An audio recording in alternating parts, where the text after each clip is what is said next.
এই যুবক কই আমি যেখানেই থাকি সেখানেই নামাজে দাঁড়ায় যায়। আল্লাহ পাক এই উম্মতের জন্যই গোটা জগৎটারে মসজিদ বানায় দিয়েছেন।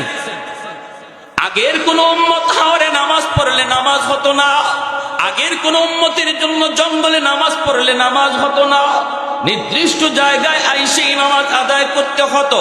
কিন্তু আমার আপনার নবী, মায়ার নবী আল্লাহর কাছে আবদার করলেন, মালিক এই যদি হয় তোমার সিদ্ধান্ত, তাহলে আমার আখেরি উম্মত গুলি তারা কেমনে নামাজ আদায় করবি?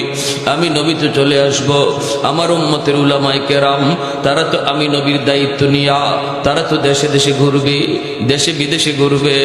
এমনও তো আছে আমার একজন উম্মত আলেম না, কিন্তু আমার একটা হাদিস জানছে, এটা জানানোর জন্য সে আরেক দেশে রওনা দিছে।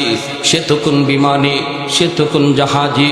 মালিক নির্ধারিত জায়গায় নামাজ পড়লেই যদি নামাজ হয়, আমার উম্মতের হালত কি হবে?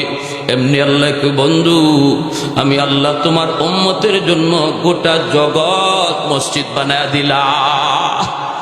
জঙ্গলের বাঘ ভাল্লুক পর্যন্তই দোয়া করে, এমনকি ওই গাছের পাতাটা পর্যন্ত এই দোয়া করে অল টাইম। সুবহানাল্লাহ, জোরে বলেন।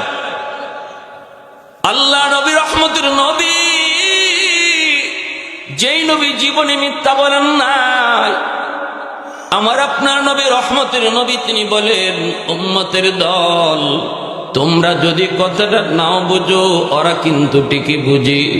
এজন্যই উলামায়ে কেরামকে শ্রদ্ধা করে, বাঘ ভাল্লুকও শ্রদ্ধা করে, জিন্নাতেরও শ্রদ্ধা করে। মুজাদ্দিদে আল-ফিসানি রহমতুল্লাহ আলাইহি, বাদশাহ আকবর ওনাকে জেলখানার মধ্যে আবদ্ধ করলো, জেলখানার ভিতরে ঢুকাইয়া দিল। বাদশাহ আকবর আইন জারি করেছিল দ্বীন এলাহি, এই দ্বীন এলাহির বিরোধিতা করেছিলেন মুজাদ্দিদ আল-ফিসানি রহমাতুল্লাহ আলাইহি। এরপরে উনাকে জেলে আবদ্ধ করলো, কারাগারে নিক্ষেপ করলো। বাদশাহ আকবর মন্ত্রী পরিষদ নিয়া জেলখানার বাহির থেকে দৃশ্য দেখবি। কি দৃশ্য? দৃশ্য হলো একটা বাঘ, বিশাল বড় একটা রয়্যাল বেঙ্গল বাঘ। এই বাঘটা ছেড়ে দিল সে জেলখানার ভিতরে।